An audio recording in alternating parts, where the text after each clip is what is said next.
Let's be brutally honest right now. That's a big question. I'm looking for someone who doesn't want to go to base camp, but they want to go to the very top. Whether it's here, India, New York. Civilization was born at happy hour. That's what wins. That's what stands out. That's what people are interested in. That's what I want to know. The Hospopreneurs Podcast with James Henderson. Hello and welcome to episode 140 of the Hospopreneurs Podcast. Today, Nic Pestalozzi, co-founder of Sydney salad group Fishbowl, shares the story of his growing brand and two more with Side Room and Fish Shop. 5 years since starting the business, Nic and Nathan have self-funded over 30 venues for Fishbowl alone and been awarded as Australia's fastest growing quick service restaurant. With over 300 staff, Nic has no plans of slowing down with a national expansion already underway.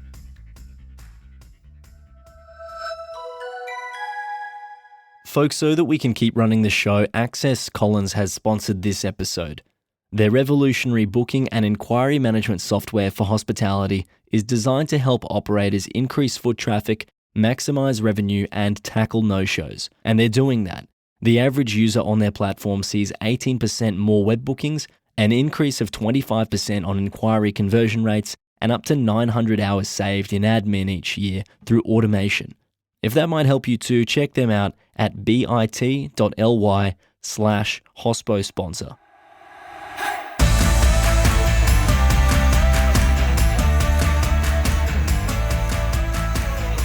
Hello and welcome to the show, Nic. Thanks, James. Thanks for having me. Anytime. Look, Nic, I'm really excited to have you on the program. Very excited to open up your work. And you've grown very quickly after meeting your business partner at university, a couple of mates there. And now, how many venues have you got? Is it 10? Well, no, we've got 29. 29. Oh my goodness. I think it's been a while since I connected with the PR company that's originally pitched you. I think it might have even been a while ago. And how long has it taken you to grow to 29 businesses? So we're actually coming up on our 5th birthday this July. So Fishbowl, basically to take you back, Fishbowl started in July 2016. We started with a little 28 square meter store. And then over the last 5 years, we've grown to 29 venues and 3 different concepts. So we've got Side Room, which is our breakfast and lunch health food spot. It's smoothies, coffee and salads. And then we have Fishbowl, which is obviously Japanese inspired salads. And then more recently, we've opened our take on a restaurant. It's more of a casual dining experience and it's called Fish Shop. So that's actually opened in Bondi and that opened about 5 months ago. Perfect. Well, I'm very excited to hear about how you've grown in such a short space of time to have those 29 venues. But the first question, as you know, that I like to ask on the show is a crazy hospitality story or exceptional hospitality experience. What have you got for the show today, Nic?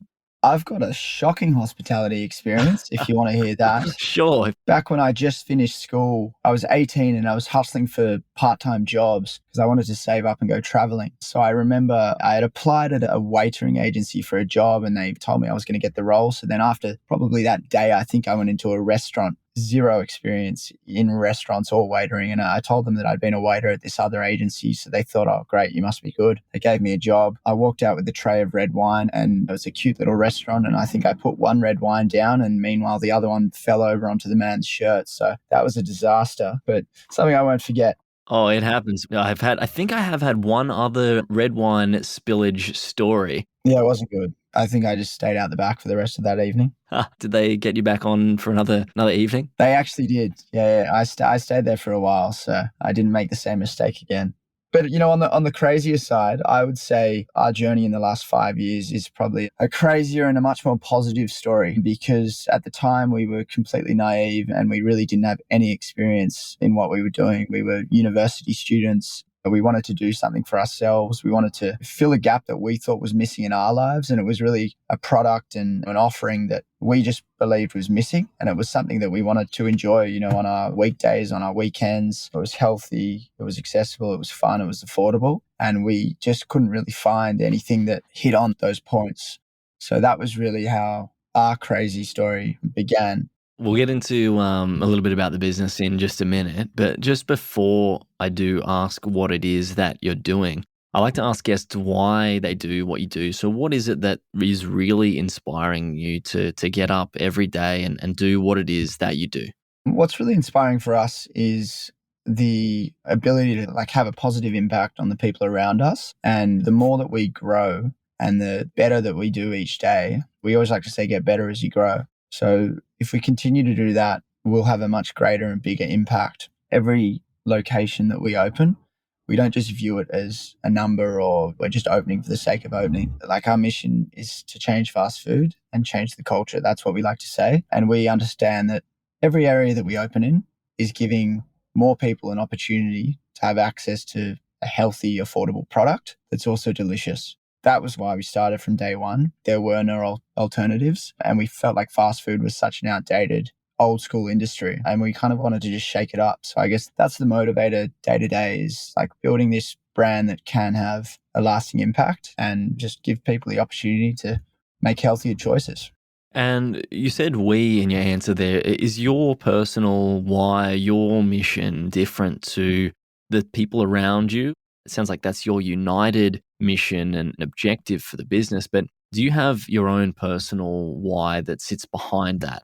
I guess at the end of the day, you want to fill your days with purpose, and you don't just want to feel like you're floating through, passing through life, working a random job. So I think having that purpose, which is a product of the brand and being united with a team, having a team and feeling on the same page, working towards the same goal, internally that brings a lot of satisfaction and purpose to, why I get up in the day. It's not just about me. It's about the 300 staff that we're working with. And that's really motivating. We have a team that we need to work for, and we all need to work for each other. And I think if I didn't have that, and we didn't have people looking up to us, maybe it wouldn't be as satisfying, or I wouldn't feel as content with what I'm doing.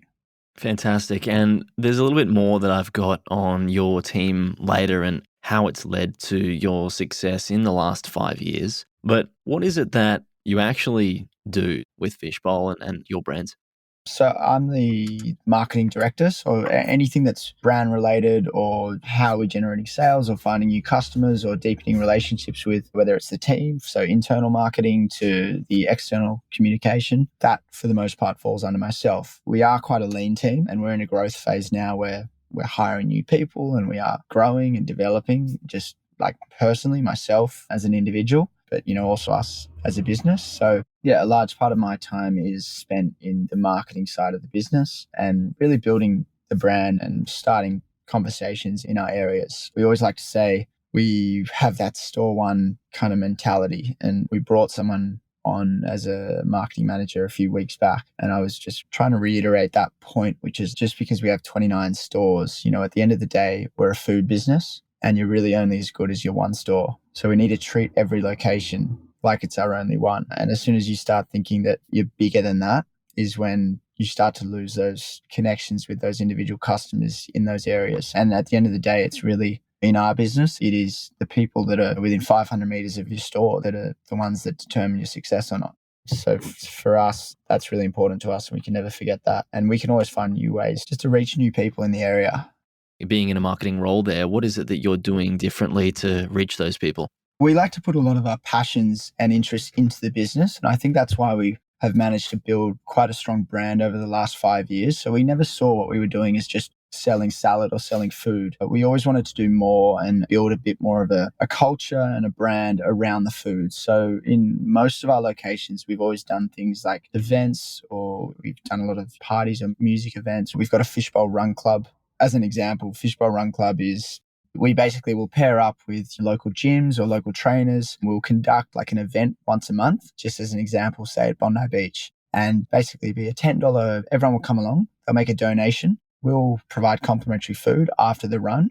And it's just things like that, which are just ways of standing out from the rest and showing that we are more than just a food restaurant trying to sell a product, because we frequently will do things that are they don't actually provide an immediate monetary benefit to us, but long term, they do help us stand out and connect with people in our area, which I guess we hadn't really seen it done before in our industry. And that health first mentality, I think, really does shake things up. There has been a huge movement in health for quite a long time at the forefront of the food industry and in fast food. To connect that up with a comment that you made there before about shaking the industry up, what is it that you believe needed to change that is, not in your words, but antiquated? What is it that you guys went, oh, look, this is wrong or it can be better that you've done? We always felt like when it came to health food, there were healthy options out there, but often the healthy offerings were a little bit bland and a little bit boring because they were often targeted at your vegans or they were done by like really progressive health oriented people. Whereas we were quite young, like we were sort of brought up wanting to like just eat well. It's just how we were brought up because we were of that younger generation. Like we were still at university when we kicked things off. So for us, it wasn't so much that we wanted to push this is the healthiest thing in the world. The health was a given. Like we were making the most of the beautiful produce that we had access to, largely a vegetable offering. Like we're predominantly vegetables on the menu. But we really wanted to, above all, make sure the product was actually delicious and exciting. And there was a great brand around that product because we knew that if it was just a healthy offering and if that's all you really had, it would never take off. Because when you look at all the typical fast food brands and businesses that have an impact, like they have so much more than just their core product. They offer so much more, which is what brings people in and makes people come back. So for us, like first and foremost was like flavor. Like it had to be delicious. You had to eat it and be like, that's absolutely amazing. I want to get that again tomorrow. So that was the first thing we were solving for, was like make this product really delicious. Health is a given because at the end of the day, we were making basically bowls of vegetables with protein and a dressing that we make ourselves in-house. So it is really like what you see is what you get. But yeah, I felt like prior to that date when we opened up, it was either the things that you wanted to eat were a little bit too expensive. They were healthy and they were cool, but they were just a little bit out of reach. You know, it wasn't something you could eat that frequently. Or they were like quite healthy, but they missed the mark on flavor and the brand elements. So they didn't really last that long and they didn't really appeal to the masses. They more appealed to like your really health focused people. So I guess that was what we saw as a gap. It was like we wanted to do something that was delicious and healthy and had a great brand to match. And we figured if we could do that, build the brand prior, before preaching or harping on about health, that was the way that we could really have an impact. Fantastic. And did you and Nathan, either of you come from a hospitality background, or were you, I'm guessing maybe you were working somewhere while you were studying? And like, not particularly. Nathan's parents did have a catering business. I had obviously worked hospitality jobs throughout university like a lot of people do, but we didn't really come from hospo backgrounds. We more were really interested in business and we had interests in a range of things from sustainability, environmental issues, fashion, music, and also food. And we love Japanese flavors, Japanese cuisine. And that's kind of how it came about. We thought it would be a really like enticing offering, these customized salads that had this Japanese twist. And yeah, I guess that's how sort of the concept came about. I can imagine that Nathan had some support, or at least to lean on, from his parents there in the catering business. So I can imagine that. I think there wasn't so much support at the end of the day. Like we had a really tiny store when we started and it was really the three of us kind of in there. But I think support in the sense that growing up, he was around food a lot and naturally food was a big part of his life. Food was a bigger part of his life than it was mine. He loves cooking, very inspired by restaurants and, that side of the industry. So I guess that was support without knowing it was support in that they were big foodies. So he had a great eye for product and quality.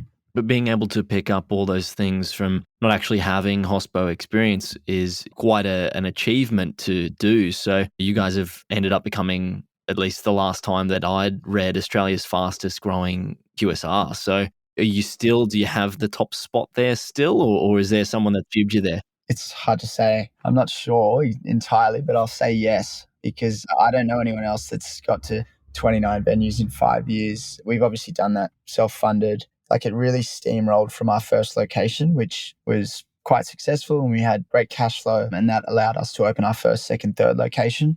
And then from there, it just kind of snowballed and we found like a growth rate that we could handle and we thought that was manageable. And for us, that's around 8 to 12 stores a year.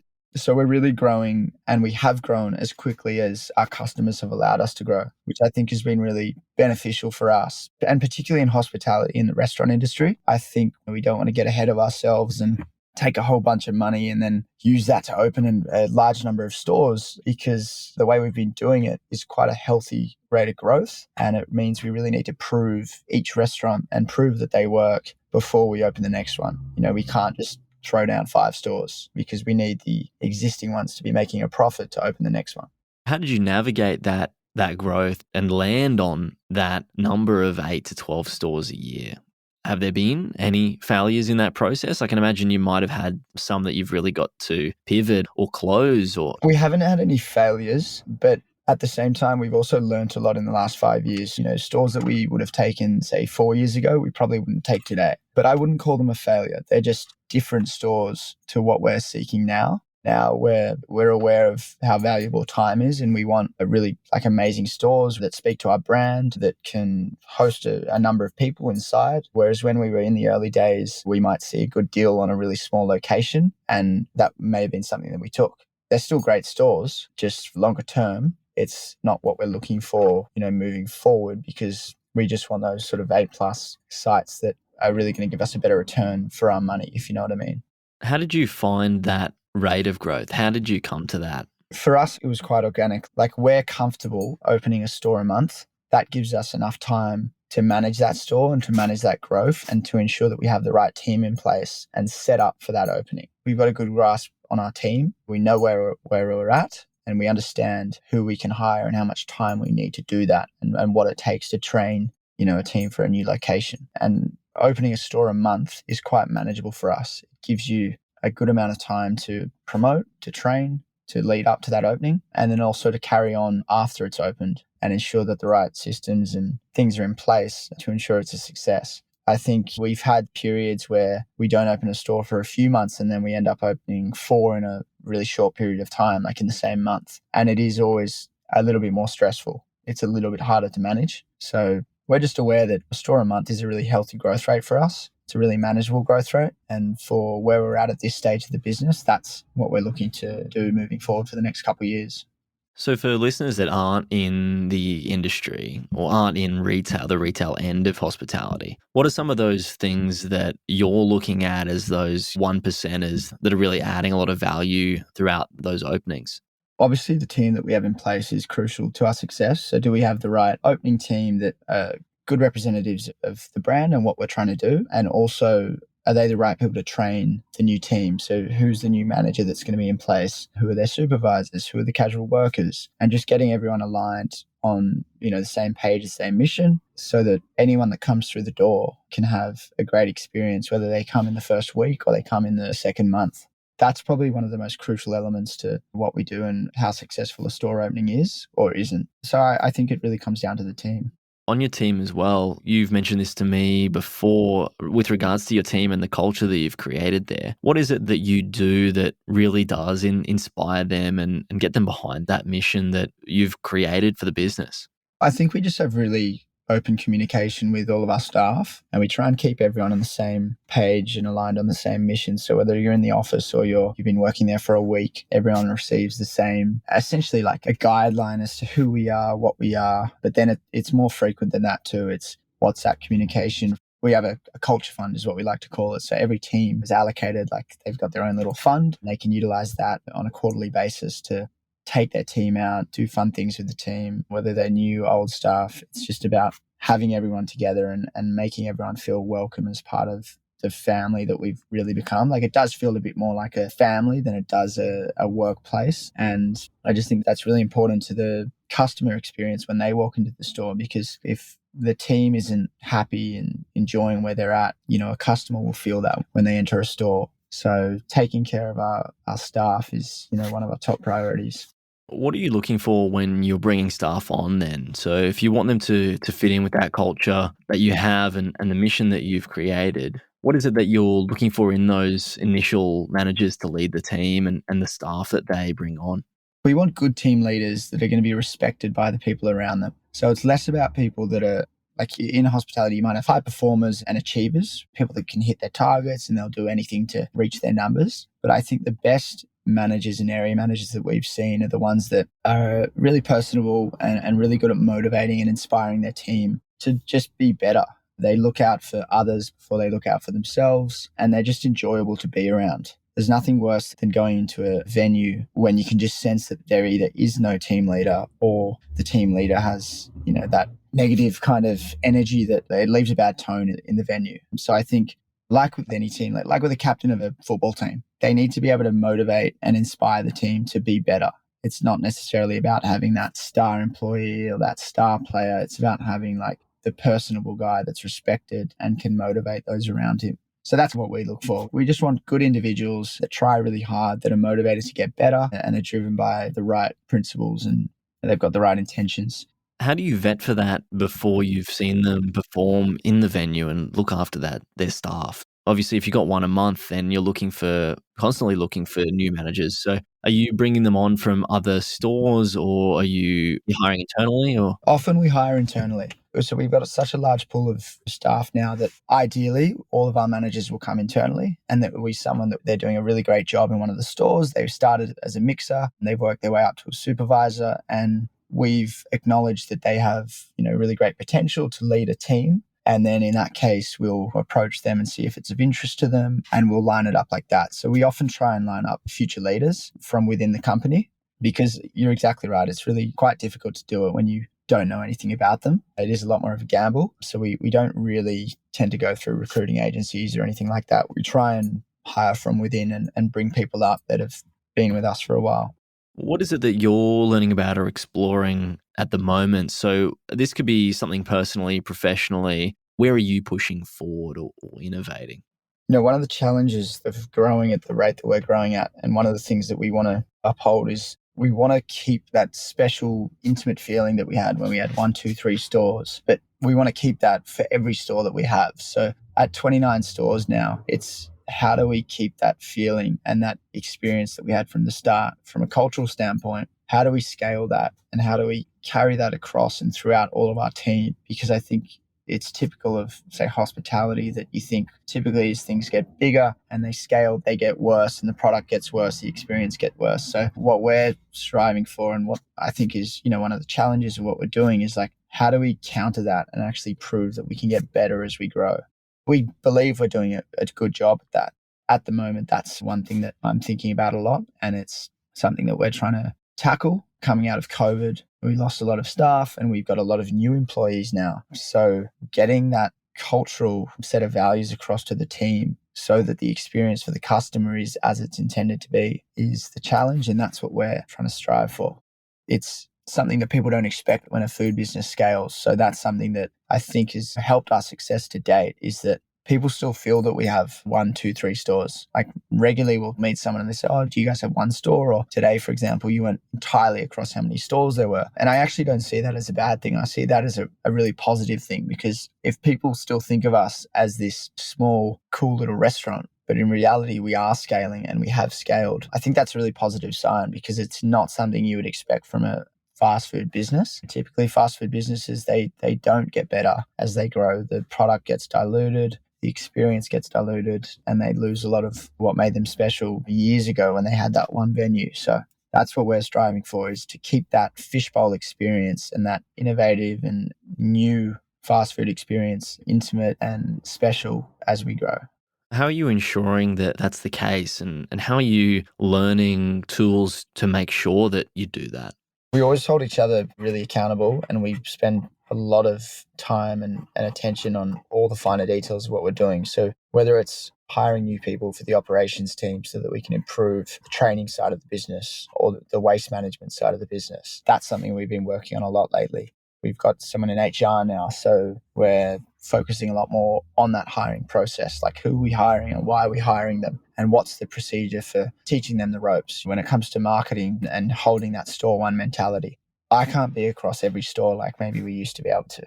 So bringing in a team to cover the blind spots and ensure that we are treating every single venue like we did when we only have 5. I think it just comes down to setting up the structure and the systems to do the things that I was doing or my partners were doing a few years ago, putting people in place now so that they're still being done, but we can just do more, because I think you can grow and then you feel like you can still do everything. But the reality is you physically can't be everywhere and you can't do everything. So you need to scale I need to scale what I'm doing, and everyone else in the business needs to scale what they're doing if we're to grow successfully.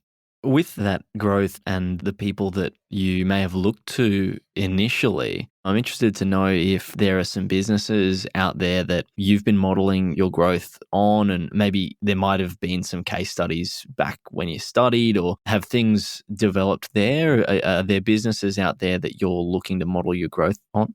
Yeah, so I think when it comes to businesses or brands that we look at or take cues from, yes, there are like the literal food brands, whether it's like a GYG for their systems, and clearly they have that side of the business really down pat. Almost seems like they're just a machine, which is something that we can definitely take certain cues from. Other brands like a Sweetgreen in the States, which has managed to really scale and build a bit of a brand around salads, which didn't previously exist, and they seem to share a lot of the same values that we have at Fishbowl. A lot of our cues, and it's been like this really from the start, they haven't actually come from food operators. It's more people that have managed to build your lifestyle brands or fashion brands, because I just feel like they're on another level in terms of creativity and the sort of following that they garner. It really doesn't even compare to food and hospitality. Like when you look at, say, Comme des Garçons is a clothing label. We've often taken cues from them. We really admire like the creativity, and the like, it's almost more like they pump out art. The concept and the creativity comes above the core product. Or you can look at a brand like Patagonia, or as cliche as it sounds, like a Nike. It's all these brands that stand for a lot more than their core product. They're not just pushing a pair of sneakers. They're pushing emotion and a feeling. And it makes you want to feel that. Like you want to feel that. You want to be a part of that. You align with where that brand is going. So I think for us, growing up, it was always those kind of brands that we found inspiring. It was the ones that stood for more and pushed more than just what they were trying to sell. And in fact, they often didn't push that at all. I think that's been a big inspiration for us when it comes to trying to build our brand. Like, we're not just trying to push a bowl of vegetables. We're trying to inspire people in ways that we think can achieve that. Basically, like taking cues from those brands that aren't in the same industry as us. They're in fashion, they're in clothing, but they really just stand for more than their core product. Fantastic. Ultimately, then, what does success look like for you, Nic? Yeah, so I guess success for us is continuing to get better as we grow, lift the veil of everything we're doing. So we want to be as transparent as possible and as sustainable a business as we can possibly be. So I guess that all falls under our sort of ethos of getting better as we grow, which is different for fast food, and building a stronger and stronger team and making the product better and better. We have aspirations to expand to overseas. We want to look, to open in the States, most likely. That was something that we were interested to do pre-COVID. And then that obviously threw a bit of a spanner in a lot of the plans. But it is something that we, will look to visit in the next couple of years. And ultimately, if we can build a really strong and successful business here in Australia, throughout Brisbane, Melbourne and Sydney, we'll then be in a position to entertain the expansion plans overseas. And I think if we could share what we're doing with as many people as possible around the world, that would be success for us. That would be the best